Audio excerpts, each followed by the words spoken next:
Vamos a orar al Señor. Señor, ahora ponemos este tiempo desde la exposición de tu palabra, Señor, en tus manos,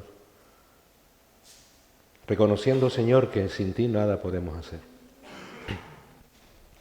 reconociendo que solamente es a través de tu Espíritu Santo quien nos da discernimiento para entenderla, que podemos, Señor, abrir tu palabra, leerla y entenderla. Solo tú, Señor, a través de él puedes llevar a cabo la obra de salvación, trayendo a muertos espirituales a vida, Señor. Solo tú puedes, a través de tu palabra, Señor, llevar a cabo ese milagro de milagros que es la salvación, Señor. Es por esa razón que con santo temor y temblor abrimos tu palabra, Señor.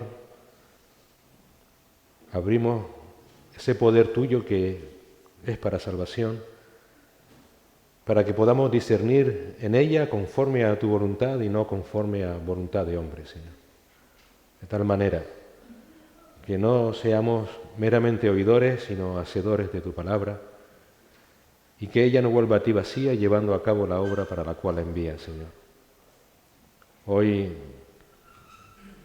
entre aquellos que nos visitan, Señor, entre aquellos que venimos habitualmente para traer salvación y para traer santificación entre todos y cada uno de tus hijos. Ayúdanos, Señor, porque reconocemos que aún nuestra humanidad, nuestra carne, Señor, nos hace rechazar, Señor, tu verdad, y te pedimos perdón, Señor, por ello. Ayúdanos a deleitarnos en ella, Señor, como la miel que destila del panal. Ayúdanos, Señor, a enfocarnos en ella. Quita de nuestra mente, de nuestro corazón, todo aquello que pueda interrumpir, Señor, esta comunión que tú quieres tener con tu pueblo a través de tu palabra. Líbranos del error, líbranos de no trazar con precisión tu palabra y ayúdanos, Señor, a conformar nuestra vida a la luz de ella. Te lo rogamos, Señor, en el nombre bendito de nuestro amado Señor y Salvador Jesucristo. Amén.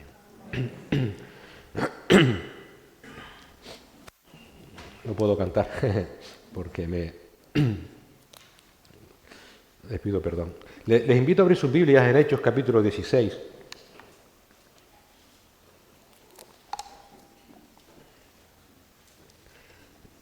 Y ustedes dirán, Hechos, no estábamos en Gálatas. Sí, estábamos en Gálatas.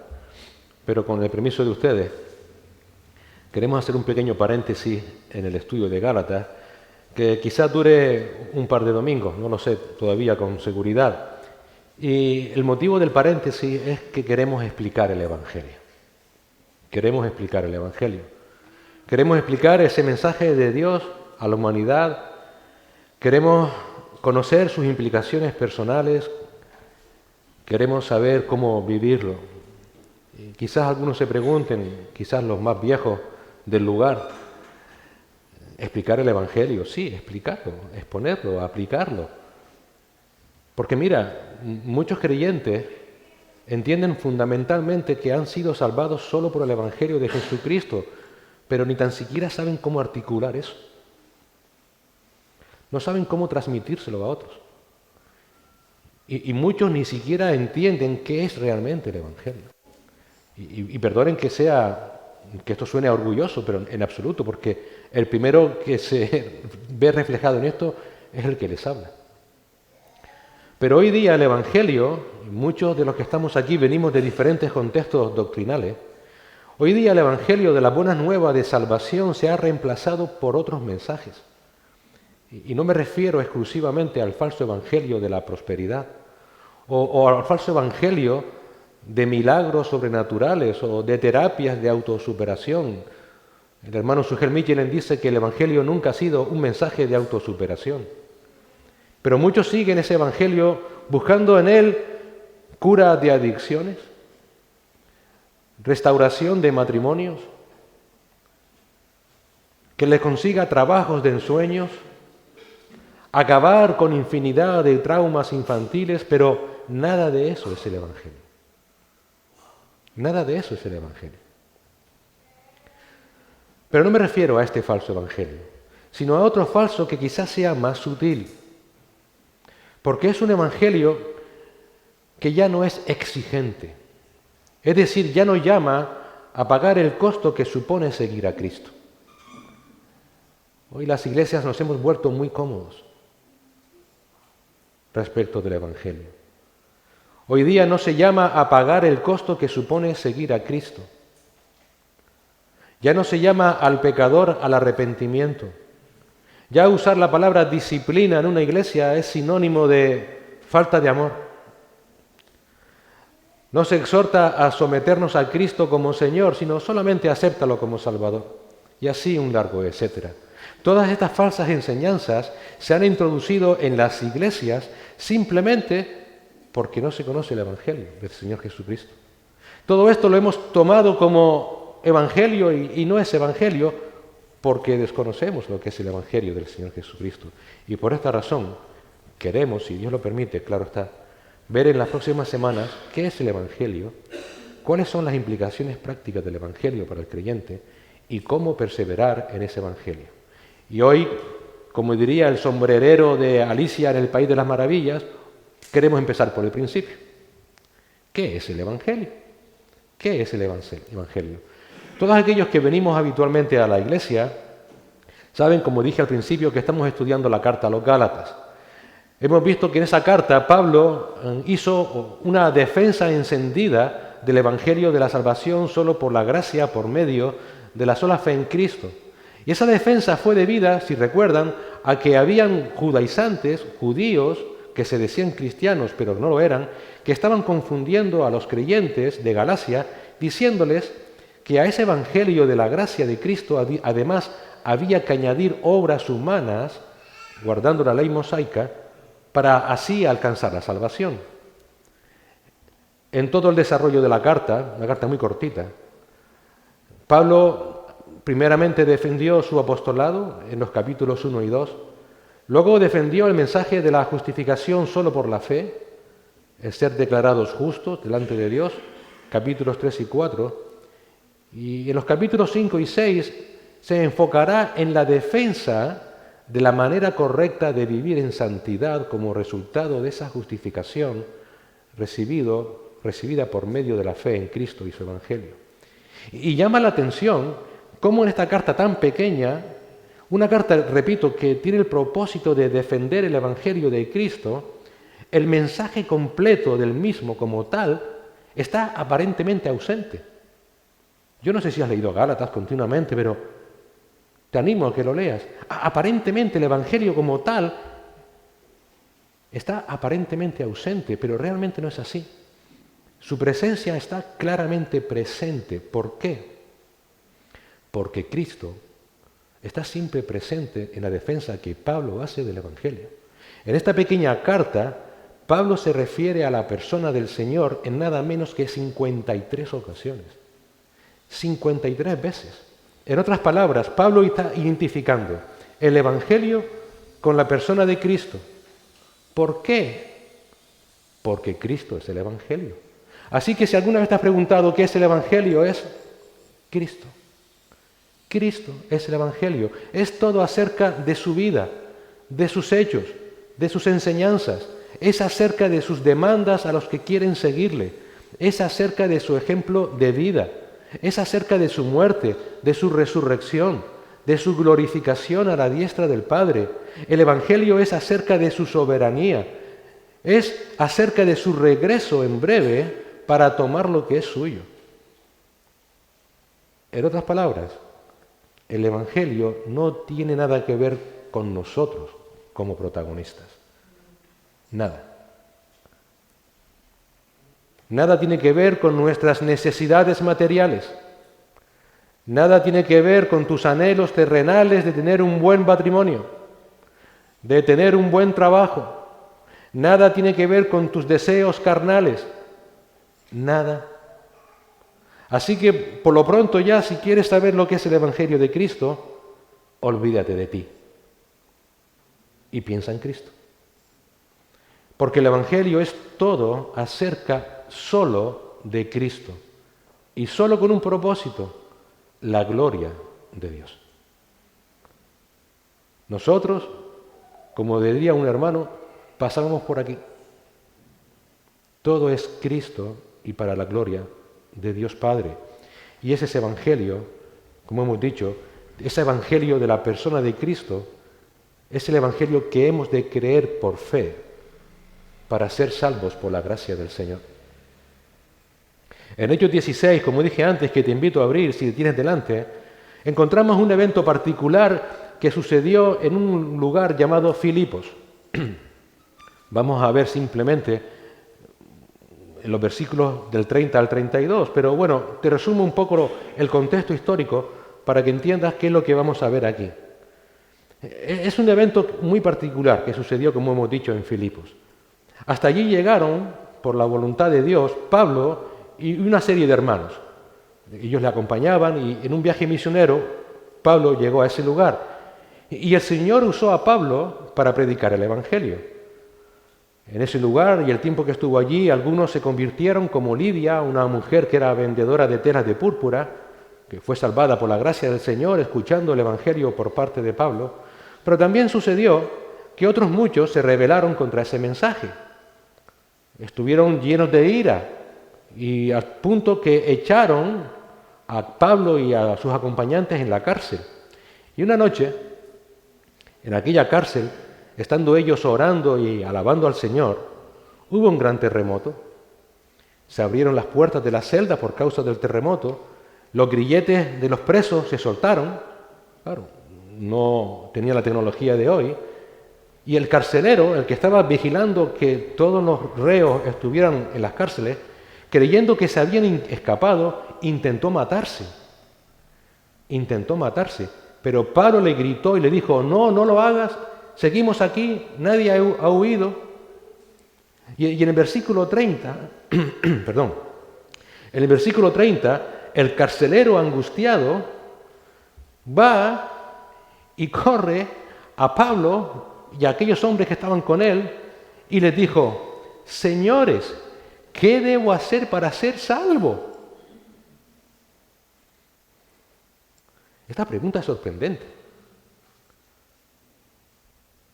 Quizás él había oído el mensaje de salvación en alguna ocasión anterior, recuerda que Pablo estaba por allí, no sabemos, es probable. Pero la pregunta es sorprendente. Porque en aquel momento no fue a Pablo a preguntarle qué podía hacer para salir de aquel problemón en el que se encontraba. ¿Qué hago? ¿Cómo consigo detener a estos presos para que no se escapen? No les preguntó eso. No fue a preguntarle a Pablo, Pablo, ¿qué debo hacer para salir de este problemón en el que me encuentro?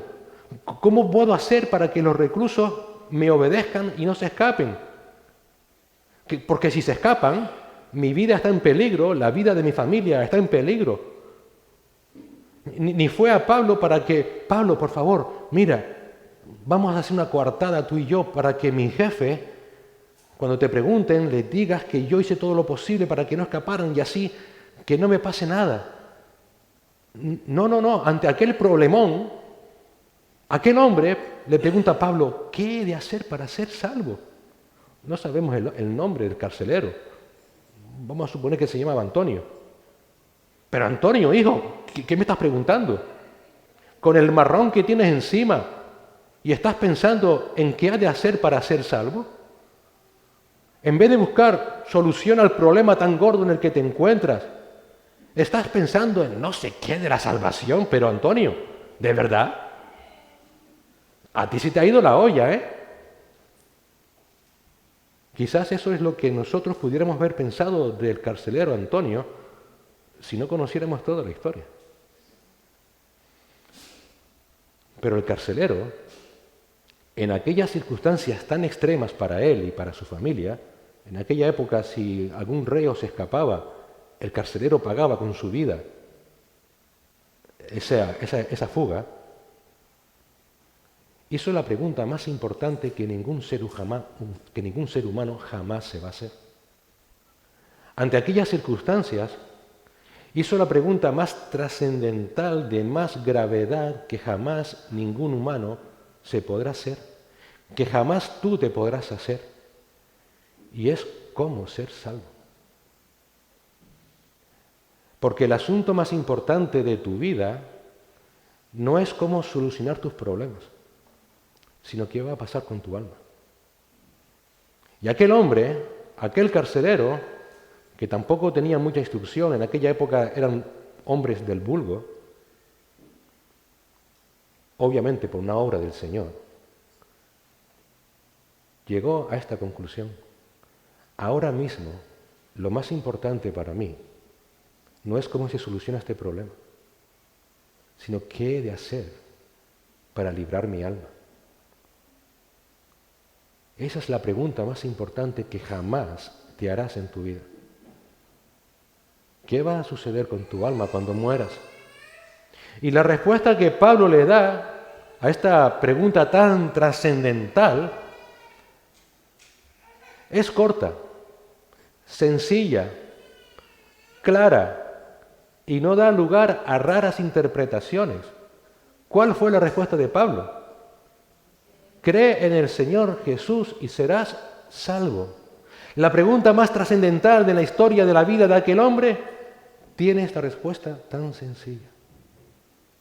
Cree en el Señor Jesús y serás salvo. En otras palabras, pon toda tu confianza, toda tu fe en Jesús para ser salvo. Entrégale toda tu vida reconociéndole como tu Señor. Cree en el Señor Jesús. En otras palabras, la única respuesta posible a la pregunta más trascendental en la historia de tu vida es Cristo. Es Cristo. Por eso Él es el fundamento del Evangelio. Por eso el Evangelio no va de ti, no va de solución a tus circunstancias, va de Cristo y de su obra. Fíjate que luego en el versículo 32 sigue diciendo Lucas, el que escribió este libro de Hechos, sigue diciendo que después de decirle esta frase, ¿qué hicieron? Le hablaron la palabra del Señor. En otras palabras, después de exhortarle a creer y entregar su vida, le explicaron en detalle el Evangelio.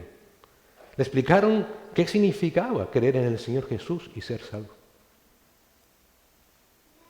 Aquel carcelero de Filipos, como todos los creyentes a lo largo de la historia, debemos saber quién es Cristo.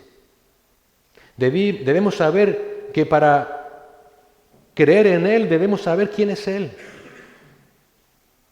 Él debía saberlo para poder reconocerlo como su Señor y Salvador. Debía saber que Jesucristo es el Hijo de Dios hecho hombre. Perfectamente Dios, perfectamente hombre. Que Él es el Mesías de Dios, el enviado de Dios, que Él prometió desde la antigüedad en Génesis capítulo 3 para traer salvación a la humanidad. Y que Dios envió a este mundo para nacer de una virgen. Y nacer de una virgen para que pudiera nacer sin pecado. Y lo mandó a este mundo para que pudiera nacer bajo la ley, para guardar perfectamente esa ley. La misma ley de Dios que tú y yo quebrantamos día tras día, tras día, tras día. El perfecto Hijo de Dios, sin pecado, cumplió perfectamente todos los requisitos de la ley de Dios. Y ahora está dispuesto a darnos esa justicia si creemos en Él. ¿Para qué? Para que podamos tener una posición perfecta delante de Dios. Porque ¿sabes qué? Si no eres perfecto, no puedes estar delante de Dios. Para poder estar delante de Dios, debes ser perfecto. El Señor Jesucristo dijo en Mateo 5:48, por tanto, sed vosotros perfectos, como vuestro Padre Celestial es perfecto. Pero ¿quién de aquí es perfecto? Que levante la mano. ¿Quién es perfecto? Entonces, ¿cómo vamos a entrar al cielo? Por fe. Porque si por fe crees en Cristo como el Señor de tu vida, Cristo te va a recubrir con su justicia perfecta.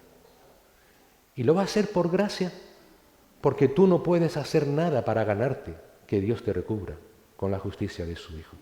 Solamente si crees en Él, Él te va a recubrir con su perfección y entonces es cuando podrás entrar en el reino de Dios.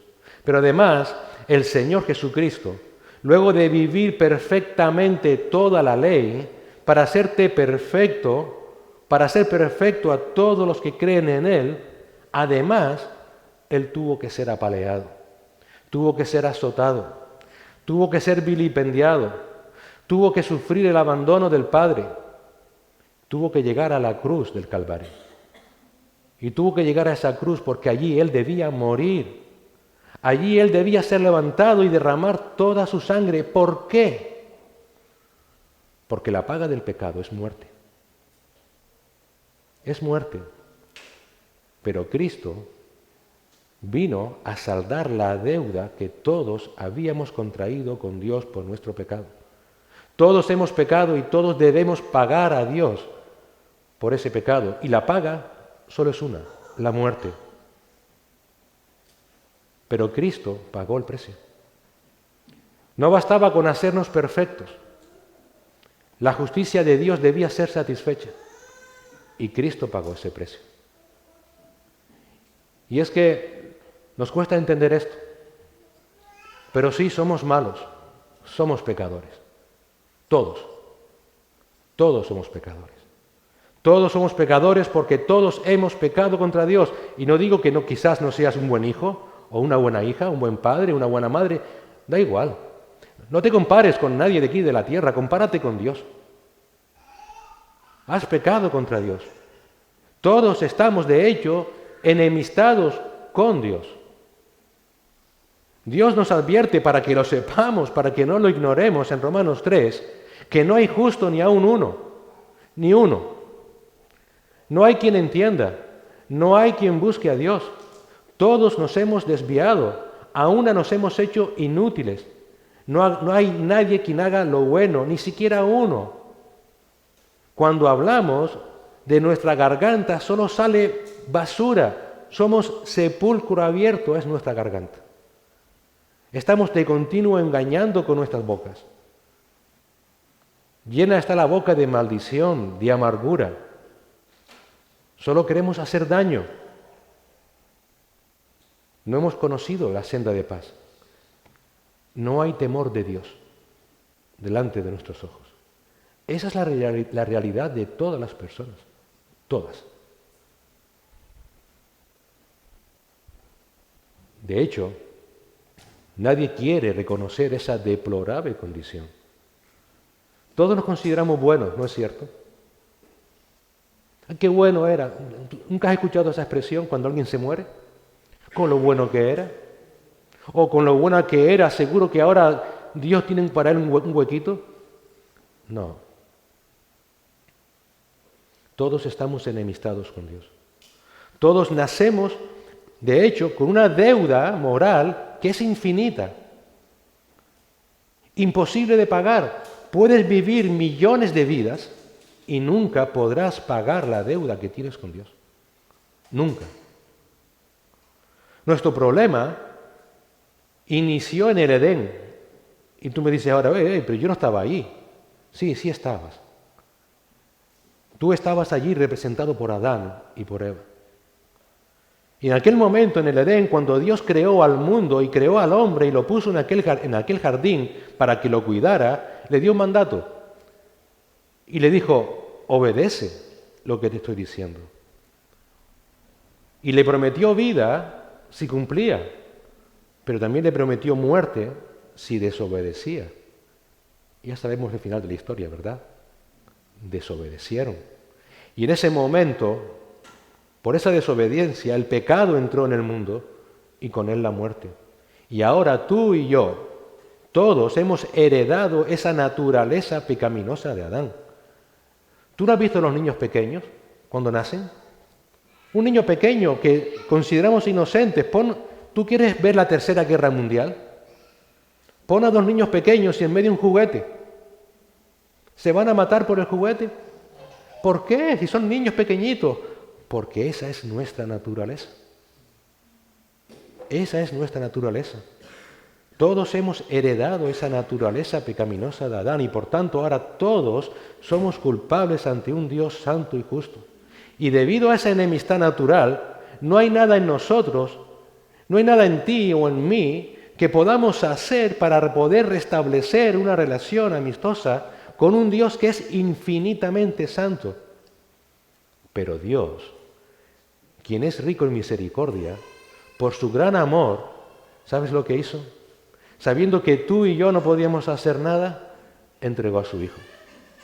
Entregó a su Hijo para que a través de su sangre derramada en aquella cruz muriera la muerte que tú merecías morir para pagar el precio de tu deuda y así reconciliarte con el Padre. En aquella cruz los pecados de todos los que han creído en Él fueron transferidos a Cristo. Y aquel que no conoció pecado porque nació de una virgen, Dios lo hizo pecado por nosotros para que nosotros, que somos pecadores desde que estamos en el vientre de nuestra madre, pudiéramos convertirnos en la justicia de Dios. Es lo que dice la palabra en 2 Corintios 5:21. Ese fue el gran intercambio de la cruz, como se suele llamar. Allí lo peor de mí fue puesto sobre Cristo y lo mejor de Cristo fue puesto sobre mí.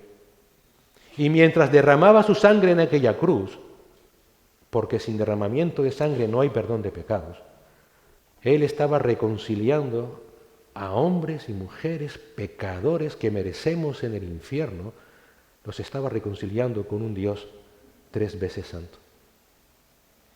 Fue como si Cristo tomara al hombre pecador de una mano, tomara al Dios santo de la otra y juntara las dos manos. En ese momento se hizo la paz con Dios. Cristo nos reconcilió con el Padre, nos salvó de su ira.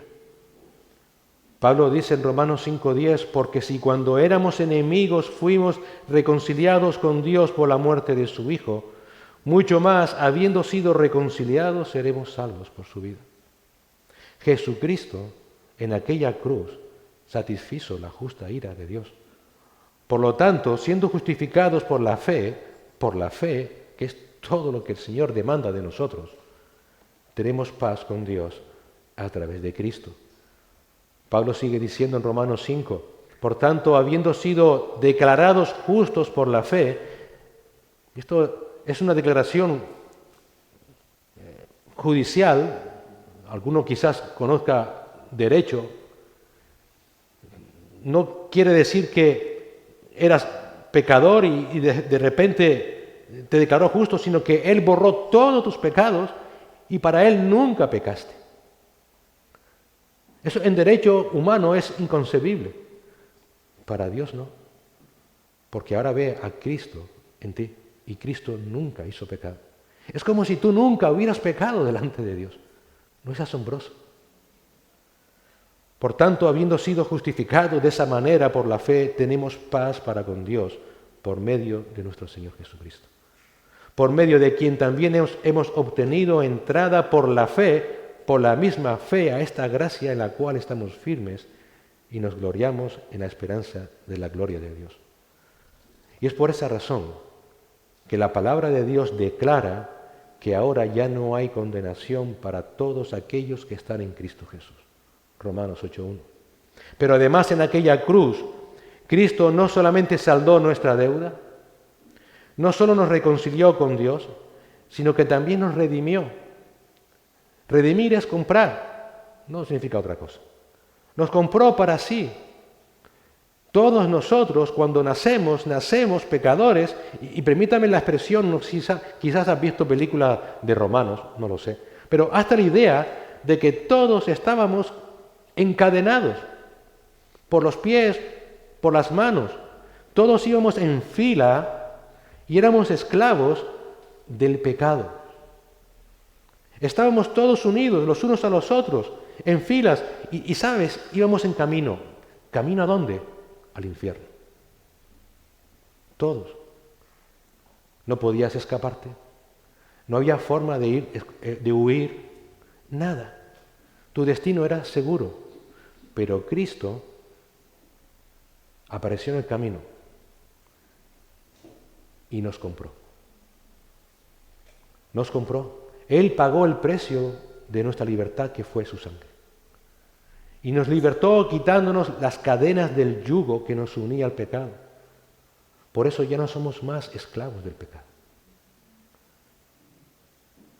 Ese pecado que nos unía a Satanás y que nos enviaba al mismo lugar que está preparado para él y sus ángeles, como dice el Señor en Mateo 25, 41, que es el infierno. Y librándonos, quitándonos las cadenas de la esclavitud al pecado, nos cogió consigo y nos llevó a su reino, al reino que el Padre le ha dado. Libres para siempre de todo pecado. Libre para siempre de la certeza de caer bajo la mano airada de Dios contra el pecador. Y toda esta salvación es gratuita. Gratuita. Si te das cuenta, solamente hay un protagonista: Cristo, Cristo, Cristo, Cristo, Cristo. Pero además de gratuita, es plena. Esta salvación ya está completa. Completa y plena para todos aquellos que invoquen su nombre, el nombre de Cristo. Para todos aquellos que le clamen como Señor y Salvador. Es una salvación a la cual no debes añadir nada. Por eso el Señor Jesucristo, antes de expirar en la cruz, ¿sabes lo que dijo? Consumado es. El Señor dice en Juan 19:30 que Jesús, cuando hubo tomado el vinagre, dijo: consumado es. E inclinando la cabeza entregó el Espíritu. Consumado es. Cristo completó perfectamente la misión que el Padre le había dado para salvar a hombres y mujeres como tú y yo. Cristo cumplió perfectamente toda la voluntad del Padre. Por eso la salvación solo es por gracia. ¿Quién de aquí alguna vez ha rechazado un regalo? Puede haber alguno, pero normalmente no lo hacemos. Cuando rechazas a Cristo, rechazas el mayor regalo que jamás recibirás. La salvación es un regalo por parte de Dios. Porque Dios es un Dios salvador, no es un Dios condenador. Él no quiere la muerte de nadie, sino que todos lleguemos al conocimiento de la verdad y seamos, ¿qué? Salvos. La salvación solo es por fe. Ya todo está hecho por Cristo. Él te la ofrece gratuitamente. Venid a mí todos los que están cargados y cansados, y yo les haré descansar. Solamente debes creer en Él. Por eso Cristo, por medio del Evangelio, de su Evangelio, te salva para que apartes tu mirada de ti mismo. Para que apartes tu mirada de tu religiosidad, de tu moralidad, de tu justicia, intentando agradarle de alguna manera, porque Cristo sabe que es imposible. Él te salva para que apartes tu mirada de tus esfuerzos infructuosos para agradar o para intentar agradar a Dios. Él te salva para que apartes tu mirada de confianza en tal o cual denominación evangélica o cristiana, para que apartes tu mirada confiada en si un día te bautizaste o no, o en la membresía de la iglesia, para que apartes tu mirada de tus buenas obras y mires exclusivamente al Señor Jesucristo. Porque consumado es.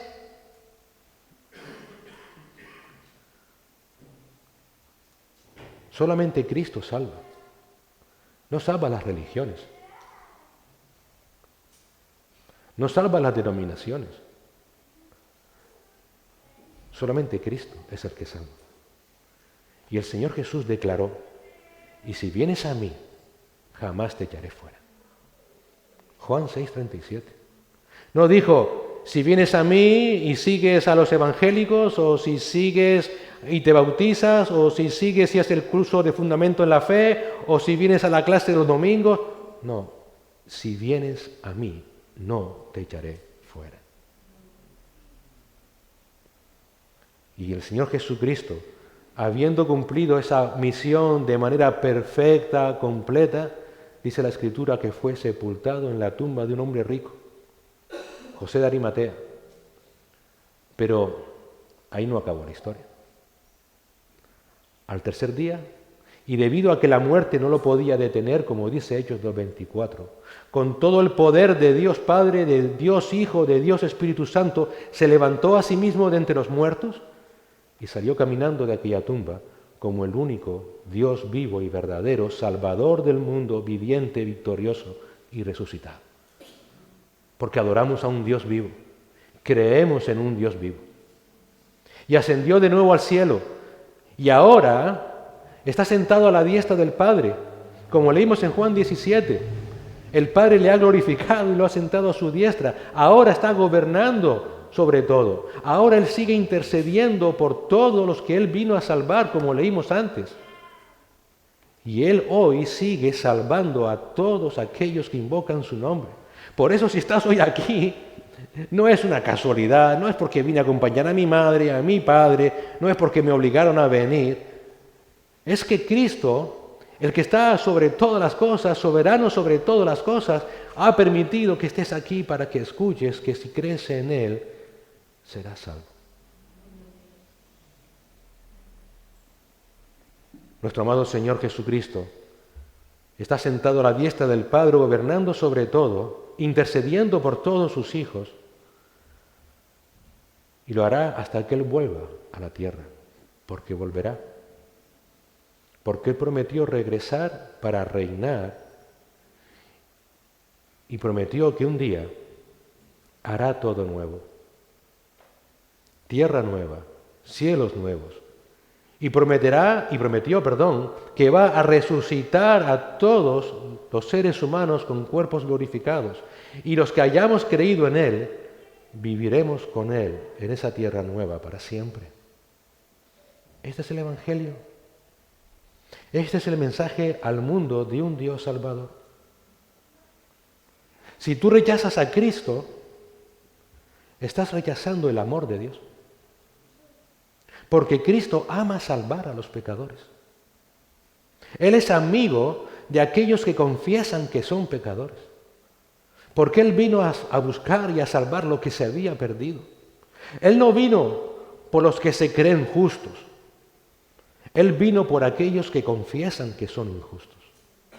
Él no vino por aquellos que se creen bien con Dios, que se creen buenos, sino que vino por aquellos que confiesan que son pecadores, que están enemistados con Dios y que le suplican, Señor, ten piedad de mí porque soy pecador. Por eso es que Cristo vino. ¿Sabes por qué mucha gente rechaza el Evangelio? ¿Sabes que quizás por qué tú rechazas el Evangelio? No tanto porque sea una demanda dura, ya la demanda la veremos si Dios quiere el otro domingo.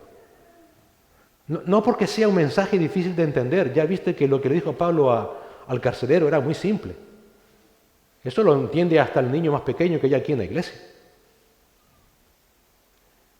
La gente rechaza el Evangelio, tú rechazas el Evangelio porque te humilla, porque es humillante. El motivo de por qué la gente rechaza el Evangelio es el orgullo. Tu orgullo es lo que hace que rechaces el Evangelio. No te escudes en que no lo entiendo. No te escudes, es que tengo malas experiencias. No te escudes en decir, ¿sabes qué? Es que he vivido tantas cosas malas con los evangélicos, con los cristianos. No son excusas. Lo rechazas porque eres orgulloso, porque te humilla, porque te dice lo que tú no quieres oír de ti. Miguel Núñez dice que la palabra de Dios nos lee. Y cada vez que lees la palabra de Dios, estás leyendo lo que Dios piensa de ti y no te gusta. Pero el Evangelio te debe humillar. Y te debe humillar porque tienes que reconocer lo que eres y no quieres ver que eres pecador. Te humilla porque tienes que reconocer que necesitas perdón. Tienes que reconocer que necesitas que Cristo te salve. Te humilla porque te hace reconocer que tú no puedes hacer nada y te encantaría poder hacer algo para decir un día delante de Dios, ¿sabes qué, Dios? Yo hice esto. Y Dios te dice, tú no has hecho nada. Te humilla porque tienes que venir a Cristo suplicándole para que Él aplique a tu vida el precio del rescate que Él pagó.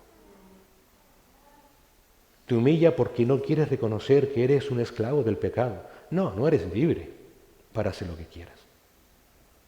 No lo eres. Siempre has sido un esclavo del pecado. Siempre. Te humilla porque te dice realmente que eres pecador.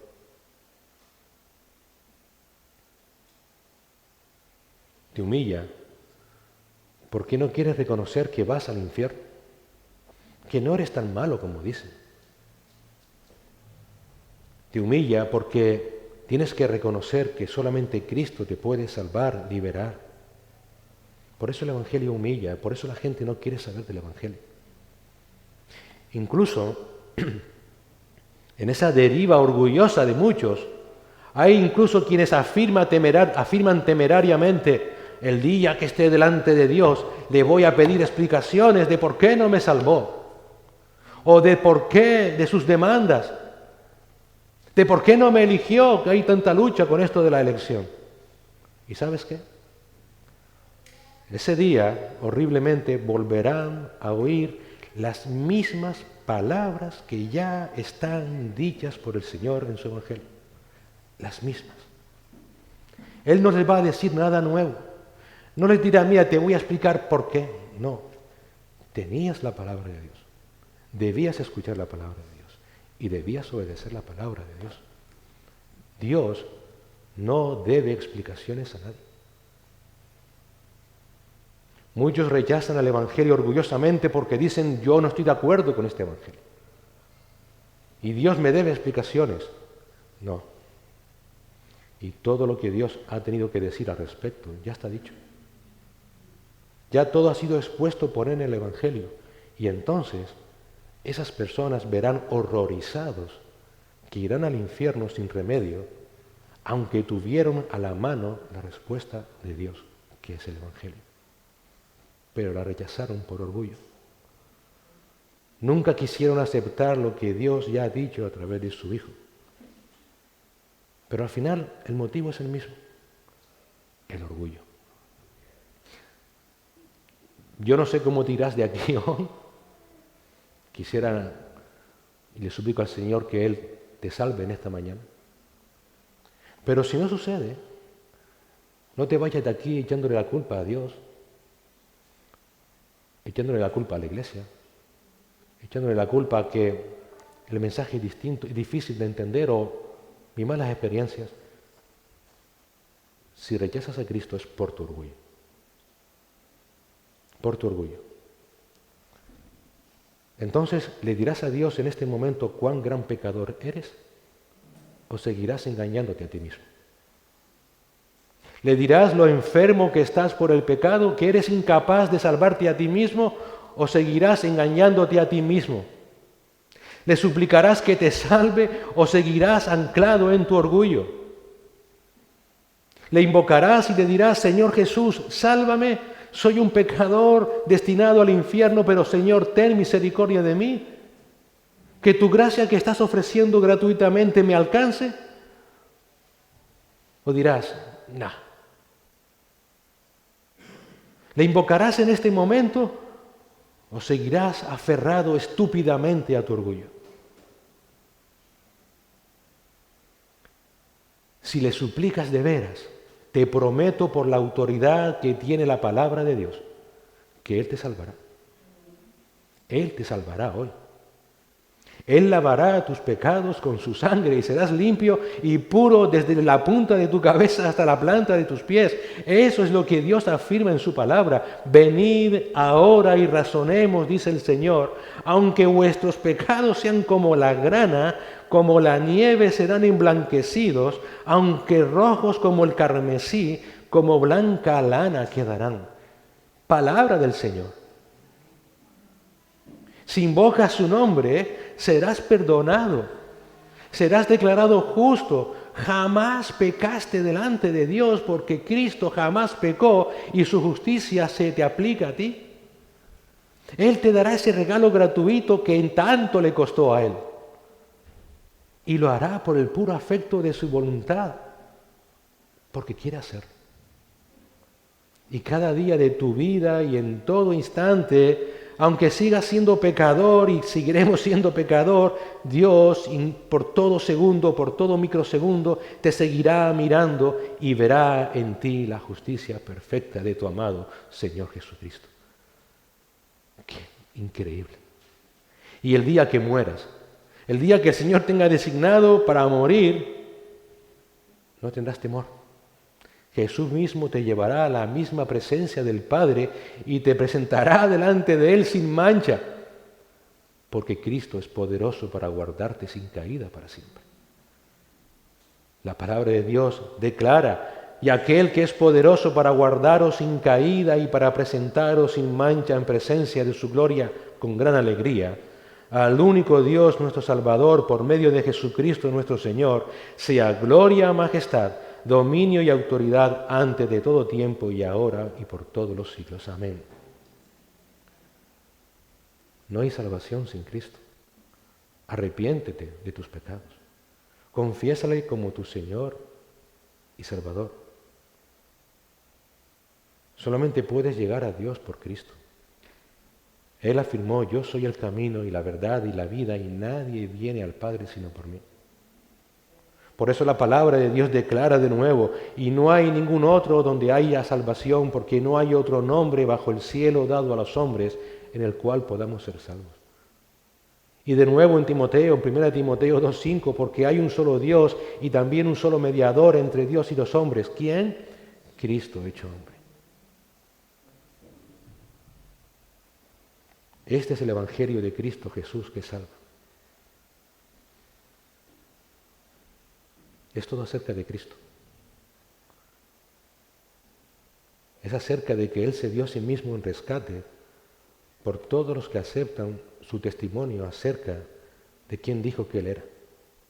Que aceptan lo que Él dijo sobre nuestra pecaminosidad, lo que Él dijo sobre nuestra enemistad. Que aceptan: Señor, es verdad, yo soy así, perdóname. Que aceptan su testimonio de que solamente Él puede salvar.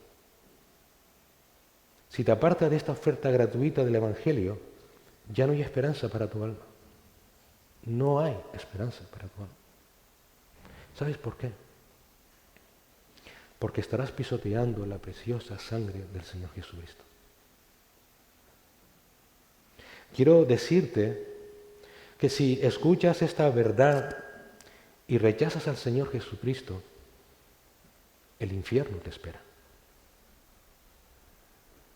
El infierno te espera. Y el infierno te espera no porque seas malo, porque todos somos malos, sino porque estarás rechazando la vida, el sufrimiento, la sangre y la muerte en la cruz del Calvario de aquel que te puede salvar, que es Jesucristo. Si rechazas el Evangelio, su sangre, la sangre de Cristo, la sangre del Cordero de Dios, está en tus propias manos. Eres culpable de tu pecado y ahora además eres culpable de su muerte. Y sufrirás en el infierno para siempre bajo el tormento infinito de la ira infinita de un Dios infinito. Estarás en el tormento eterno de los condenados que nunca quisieron por su orgullo ser librados del yugo del pecado y de Satanás, que amaron más sus pecados que a Cristo. Y nunca, por favor, entiende esto, y nunca encontrarás alivio para tu alma. Nunca. Por eso no quiero que escuches todo esto como un sermón más, sino que te estoy suplicando como hombre, como tú que soy, porque soy como tú, escucha a Cristo, por favor. Escucha a Cristo. Cristo viene y si no crees en Él te vas a quedar atrás. En Mateo 24 el Señor afirmó: regresaré y todos los que han creído en mí me los llevaré para que estén conmigo donde yo esté para siempre. Y quizás no te conozca de nada, o te acabo de conocer, o eres familia mía, no lo sé, pero mi mayor temor es que algunos de los que están aquí hoy se queden atrás. Y que cuando el Señor regrese les diga: apártate de mí porque nunca te conocí. Pero Escucha, escucha. Hoy las puertas del cielo siguen abiertas. Siguen abiertas. Hoy aún hay personas que están siendo salvadas por el Señor. Aún hoy puedes entrar al reino de Cristo. Hoy Jesús te sigue diciendo, ven a mí tú que estás trabajado y cargado, que quiero hacerte descansar. Ven a mí, lleva mi yugo y aprende de mí, que soy manso y humilde de corazón, para que halles descanso a tu alma, porque mi yugo es fácil y ligera mi carga. Hoy, si crees a Cristo y te arrepientes de tus pecados y confiesas su nombre, no tienes por qué seguir viviendo una vida de pecado. No tienes por qué seguir viviendo en el sufrimiento de tus pecados, de tus esfuerzos inútiles. Hoy puedes hallar la salvación en Cristo. Hoy puedes poner sobre ti el glorioso yugo del Señor que te liberta, que te descarga. Puedes aprender de Él. Puedes hallar descanso para tu alma, ese descanso que tanto anhelas. Yo no sé, ni tú sabes qué va a pasar de nosotros de aquí a una hora o media. No lo sabemos. Hace un par de semanas salíamos de la iglesia, íbamos camino a casa y yendo por la carretera había un cadáver en el suelo de alguien que tuvo un accidente de moto y se había matado. ¿Qué sabía ese hombre? Que ese día era para morir. Así nos puede pasar a nosotros. Por eso hoy es un día decisivo para tu vida. Puede que nunca más el Señor te dé una oportunidad como esta. Y por eso te ruego, te insto, si no eres salvo, que clames a Cristo, que encomiendes tu vida al Señor. Y una vez más te prometo, por la autoridad de la palabra de Dios, que Él te salvará. Y que un día, cuando Él vuelva, te llevará con Él. Un día te dará un cuerpo nuevo, te pondrá en la tierra nueva y vivirás por los siglos de los siglos de los siglos en su presencia, disfrutando de su presencia para siempre. Esta es la oferta más grande que jamás nadie te hará en esta vida.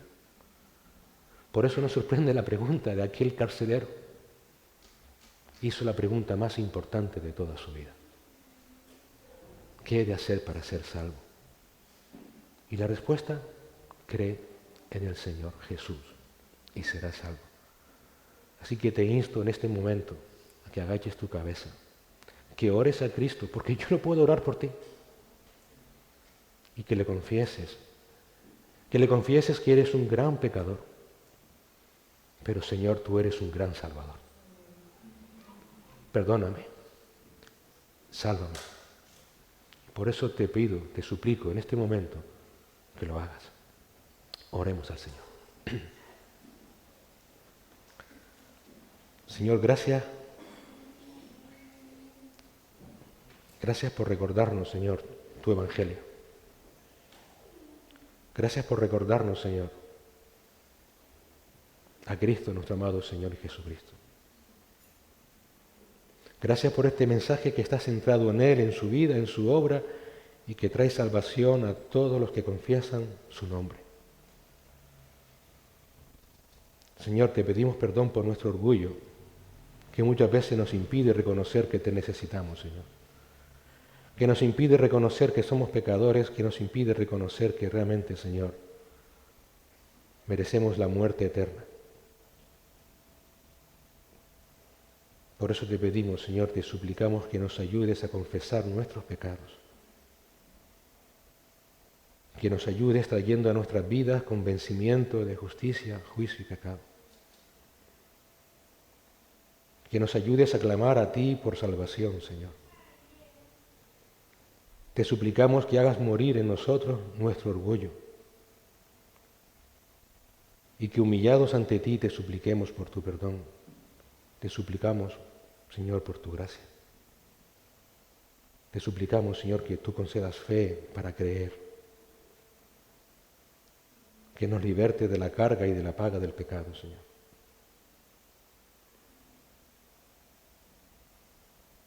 Oramos confiados, Señor, en que tuya es la salvación. Y por eso te damos las gracias, porque sabemos que si confesamos, tú eres fiel y justo para perdonarnos y para limpiarnos de toda maldad. Señor, te suplicamos que nos ayudes como iglesia, para que todo ministerio que hagamos se enfoque en Cristo y en continuar su obra de proclamar sus buenas obras, sus buenas nuevas de salvación. Señor, que nos demos cuenta que eso es el motivo de estar aquí. Tu evangelio, Señor. Si no tenemos esto en mente, no servimos para nada. Somos como la luz oculta bajo una caja, somos como la sal insípida que tú dijiste, Señor. Por favor, reordena nuestras prioridades, reordena nuestros objetivos de vida. Estamos aquí para proclamar tu verdad, para que como embajadores tuyos, como dijo Pablo, instemos a todos los hombres a que se reconcilien contigo. Y Señor, danos carga por la alma perdida, que lo hagamos todas las veces que sea necesario, aunque nos llamen lo que nos quieran llamar. Que lo hagamos en toda oportunidad, en todo momento, sin miedo, sin temor. Y ayúdanos a descansar en que tuya es la salvación. Pero Señor, que esa misma carga que tuvo nuestro amado Señor Jesucristo esté también en nuestros corazones, al ver a esta humanidad perdida. Cuando el Señor miró desde el monte y vio a Jerusalén, lloró por Jerusalén. Que lloremos al ver a tantos seres queridos apartados de ti, a tanta familia, tanta amistad, a tantos compañeros, vecinos. Señor, líbranos de caer en la rutina, de hacer las cosas por rutina, sino que todo lo hagamos, Señor, para que tu Evangelio siga siendo proclamado. Gracias, Señor, por Cristo Jesús, nuestro amado Salvador, porque al final el Evangelio es Él, su vida, su obra. En su nombre. Amén.